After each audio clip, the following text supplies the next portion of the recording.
Hello guys, स्वागत है आपका अपने यूट्यूब चैनल इन्फो एडिशन में।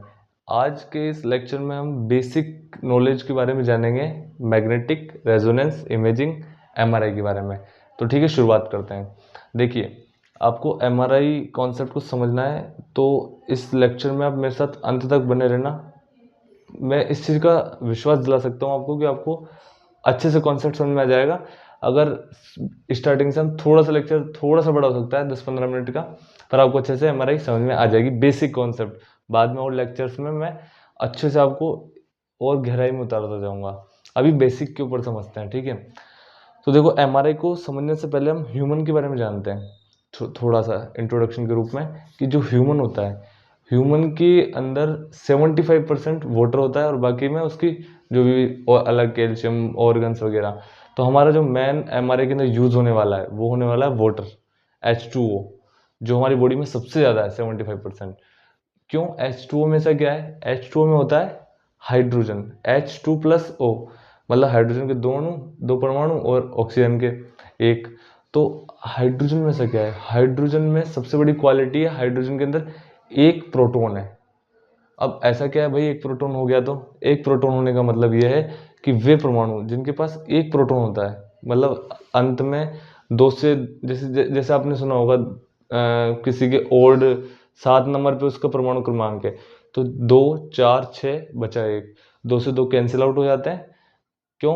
क्योंकि एक पर मान लो एक प्रोटॉन दूसरा प्रोटॉन, तो दोनों एक दूसरे को कैंसिल आउट कर देते हैं। क्या कैंसिल आउट करेंगे?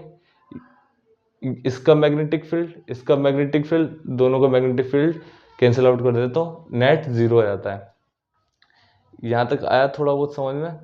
तो इसको एक बार थोड़ा रिवाइज करता हूँ मैं आपको दोबारा, कि हाइड्रोजन एटम है, हाइड्रोजन एटम के अंदर एक प्रोटॉन है। एक प्रोटॉन होने का फायदा क्या है कि वे परमाणु जिनमें एक प्रोटॉन होता है वो एक मैग्नेट की तरह बिहेव करते हैं, उनका खुद का एक मैग्नेटिक फील्ड होता है।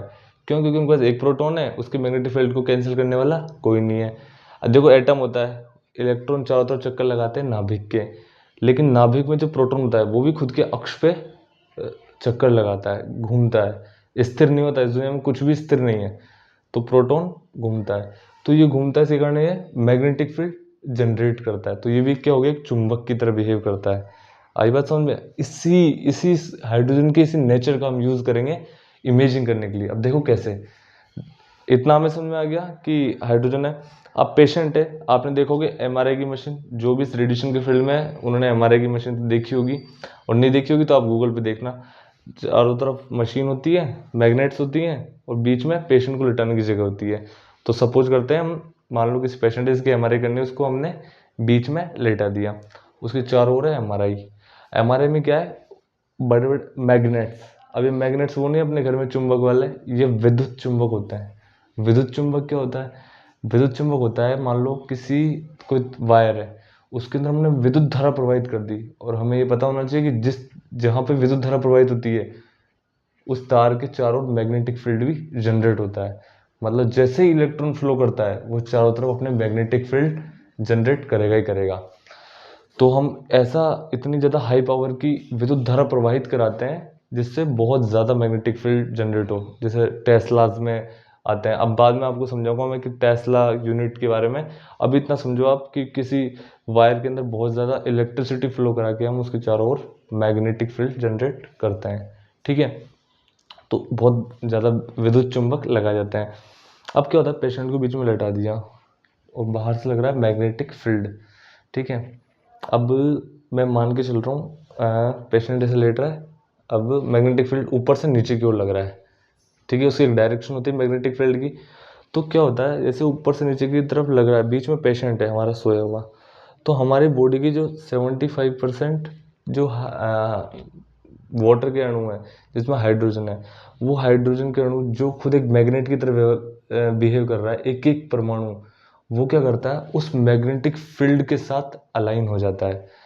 या तो उस मैग्नेटिक फील्ड की दिशा में अलाइन होगा, जैसे मान लो ऊपर की ओर, ऊपर से नीचे की ओर आ रहा है मैग्नेटिक फील्ड, जो हमने विद्युत चुंबक लगा रखी है चारों तरफ, उसको हमने एक डायरेक्शन दी कि हम ऊपर से नीचे की ओर इसका चुंबकीय बल लगाएंगे, मतलब इसकी मैग्नेटिक फील्ड की डायरेक्शन ऊपर से नीचे की ओर रख रहे हैं। पेशेंट बीच में है, तो क्या होगा, पेशेंट के सारे परमाणु उस मैग्नेटिक फील्ड की डायरेक्शन के अनुसार अलाइन हो जाएंगे। वो कैसे, कुछ बहुत ज़्यादा संख्या में, मैं मान के चलता हूँ मान लो 100 है, 100 हाइड्रोजन के अणु है, तो 95 अणु क्या होंगे जो इसके डायरेक्शन में अलाइन हो जाएंगे यूं, इसी मैग्नेटिक फील्ड की डायरेक्शन में।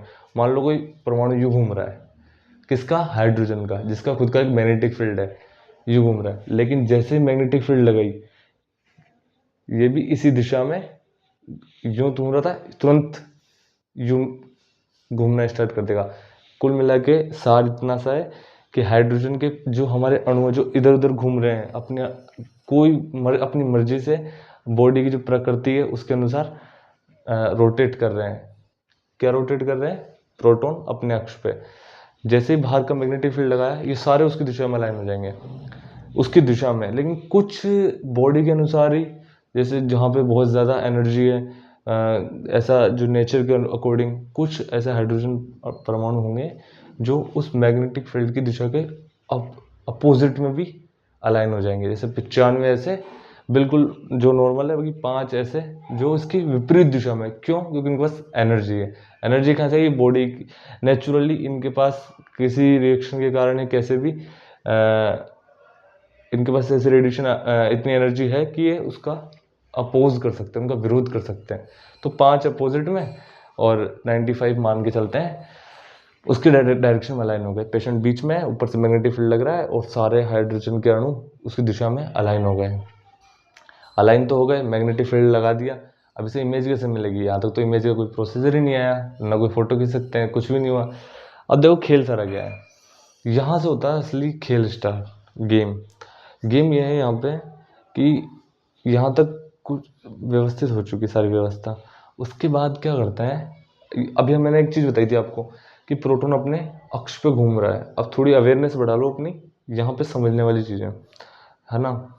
प्रोटॉन अपने अक्ष पे घूम रहा है, ठीक है, चाहे वो विरोध में, चाहे वो उनके अलाइन में, मैग्नेटिक फील्ड की दिशा में, वो अपने अक्ष पे एक घूम रहा है। अब ये घूम रहा है, इसको क्या कहते हैं, फ्रीक्वेंसी। आपने सुना होगा फ्रीक्वेंसी क्या होता है, 1 सेकंड में लगाए गए चक्करों की संख्या। तो ये 1 सेकंड में चक्कर लगा रहा है, कुछ ना कुछ तो लगा रहा होगा। अब हमने क्या किया, दिमाग लगा के, जो हमारे साइंटिस्ट हैं उन्होंने बाहर से जितने 1 सेकंड में चक्कर लगा रहा है, उतनी ही चक्करों की संख्या के आसपास हमने बाहर से रेडियो वेव्स इस पे एक तरीके से क्या कहते हैं, एक तरीके से इस पे डाली उन्होंने रेडियो वेव्स क्यों डाली, क्योंकि जो उन्होंने ये पाया कि ये प्रोटॉन घूम रहा है, इसकी जो फ्रिक्वेंसी है घूमने की, मान लो ये 1 सेकंड में 50 बार घूम रहा है, ठीक है, कितनी बार, 50 बार। तो उन्होंने देखा कि 50 बार घूम रहा है 1 सेकंड में, मतलब क्या, 50 हर्ट्ज। तो उन्होंने देखा कि रेडियो वेव्स ऐसी है, मान लो किलो हर्ट्ज में आते हैं, आपको पता है मेगा हर्ट्ज में, हमने सुना भी है रेडियो FM वगैरह में। तो जो उसकी फ्रिक्वेंसी है रेडियो वेव्स की, वो इसके सिमिलर थी, जो ये घूम रहा है इसकी फ्रिक्वेंसी के। समझ में आई बात, मतलब ये प्रोटॉन अपने अक्ष पे जो चक्कर लगा रहा है 1 सेकंड में, उनकी संख्या, और जो बाहर से हम रेडियो वेव्स दे रहे हैं, वेव्स आपने देखी होगी, इलेक्ट्रोमैग्नेटिक वेव, जिसका कुछ तरंग दैर्ध्य होती है, श्रृंगों के बीच की दूरी, और उसकी फ्रीक्वेंसी होती है 1 सेकंड में लगाए गए चक्रों की संख्या। तो उसके चक्रों की संख्या और इसके चक्रों की संख्या दोनों जब आपस में बराबर आ जाती है, तो उस वक्त क्या होता है, एनर्जी का ट्रांसफर होता है। इसे कहते हैं रेजोनेंस, अनुनाद। MRI की फुल फॉर्म क्या होती है, मैग्नेटिक रेजोनेंस इमेजिंग। तो रेजोनेंस है ना, यहीं से आया है। मतलब क्या हुआ कि जो प्रोटॉन अपने फ्रिक्वेंसी से घूम रहा है, उतनी ही फ्रिक्वेंसी की एनर्जी रेडियो वेव्स के रूप में इसे दे दी गई है। तो वो रेडियो वेव्स की जो एनर्जी है वो इसमें अब्जॉर्ब हो गई, ठीक है। तो यहाँ से इसने एनर्जी पाली रेडियो वेव्स की। तो ये प्रोटॉन क्या करेगा, देखो एनर्जी पाने के बाद, जैसे रेडियो वेव्स की इसने एनर्जी पाई, ये ऊर्जा पालेगा, और जो अलाइन थे उसकी दिशा में, मैग्नेटिक फील्ड की डायरेक्शन में, वो ऊर्जा पाके बिल्कुल अपोजिट घूम जाएंगे, अपोज करेंगे उसका। ऐसे बहुत सारे हमारी बॉडी में होंगे जो रेडियो वेव से एनर्जी पाकर तुरंत ही अपोजिट डायरेक्शन में मूव कर जाएंगे। याद रखना, एनर्जी ट्रांसफ़र नहीं हो सकती ऐसे किसी भी कंडीशन में कि आप डालो कि एनर्जी ट्रांसफ़र हो जाए, नहीं, जब फ्रिक्वेंसी सेम होगी तभी एनर्जी ट्रांसफ़र हो सकती है, ऐसे ट्रांसफ़र नहीं हो सकती। इसलिए हम रेडियो वेव्स की जो फ्रिक्वेंसी है वो और जो इसकी घूमने की फ्रिक्वेंसी है वो दोनों सेम करनी पड़ती है, तब जाके ये एनर्जी ट्रांसफ़र करता है और उसी एनर्जी को पाकर ये अपोजिट डायरेक्शन में अलाइन हो जाता है। अब इससे फ़ायदा क्या, इससे देखो कैसे इमेजिंग बनती है।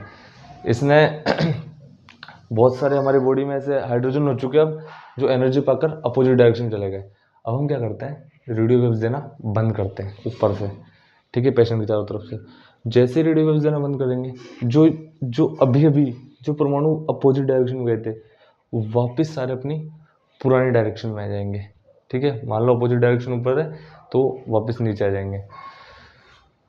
जब ऐसा करेंगे, अब देखो ज़्यादा एनर्जी है, जैसे ही रेडियो वेव्स बंद करी वापस अपनी पुरानी नॉर्मल अवस्था में आए तो इस अनुसार वो रेडियो वेव्स रिलीज़ करेंगे और उन रेडियो वेव्स को हम डिटेक्ट करेंगे डिटेक्टर की मदद से, और फिर हम पता लगा लेंगे कि यार यहाँ से रेडियो वेव्स आ रही है, मतलब यहाँ वाटर ज़्यादा है, अच्छा यहाँ नहीं आ रही, या मान लो अरे ये तो बोन्स है। जैसे मान लो मैं मान के चलता हूँ हमारी किडनी है या फिर हमारा हार्ट है, हार्ट के अंदर ट्यूमर बन गया, या फिर लंग्स के अंदर लंग्स मान के लंग्स में ट्यूमर बन गया। अब मान लो लंग्स का ये पार्ट है, सारे पार्टों से रेडियो वेव्स आ रही है लेकिन बीच का ऐसा पार्ट है ना रेडियो वेव्स आ ही नहीं रही। मतलब क्या है इसका मतलब यहाँ पे ट्यूमर है, इसलिए तो यहाँ पे हाइड्रोजन परमाणु नहीं है, वाटर कहाँ, वाटर है ही नहीं यहाँ पे। तो इस तरह हम पता लगा सकते हैं ट्यूमर्स का सॉफ्ट टिश्यूज़ के अंदर भी। तो ये तो बेसिक था, आगे हम और जानकारी जाएंगे तो मैं उसको और अच्छे से समझाऊंगा आपको। अभी तो बिना बोर्ड के ऐसे ही कोशिश किए, थोड़ा बहुत शुरुआत करने की कोशिश की है। अगर पसंद आए तो बताना, और वीडियोस बनाऊँ मैं, ठीक है। Thank you so much.